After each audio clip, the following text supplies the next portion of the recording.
Hello guys, आज हम सीखेंगे विभाजकता के नियम, रूल ऑफ डिविजिबिलिटी। सबसे पहले हम सीखेंगे दो की भाजकता का नियम।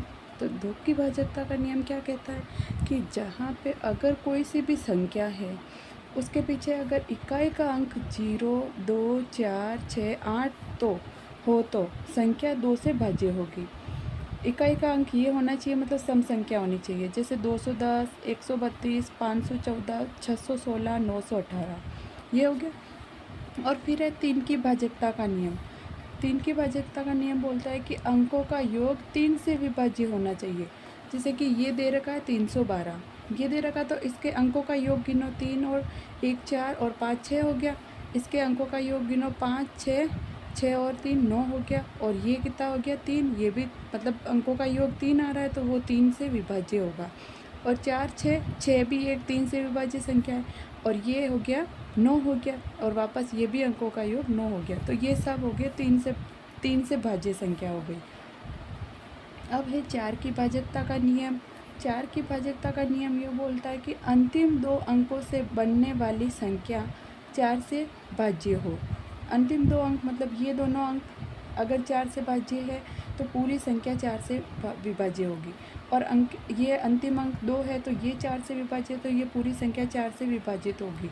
48 भी 4 से विभाज्य है, तो ये पूरी संख्या 4 से विभाज्य होगी। 56 भी एक 4 से विभाज्य संख्या है, तो ये पूरी संख्या भी 4 से विभाज्य होगी। 92 भी 4 से विभाजित होगा।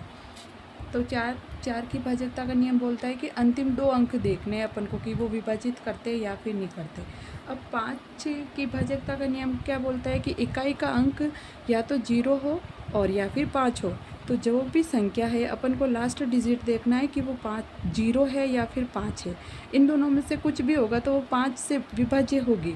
जैसे इसमें 5 आ रहा है तो ये संख्या भी 5 से विभाज्य होगी। यहाँ पे भी 5 है, यहाँ पे भी 5 है, यहाँ पे भी 5। कोई सा भी एक उदाहरण और देख लेते हैं जिसमें कि 0 आता हो। जैसे 100 है, 100 5 से विभाज्य होता है क्योंकि लास्ट डिजिट इसका 0 है।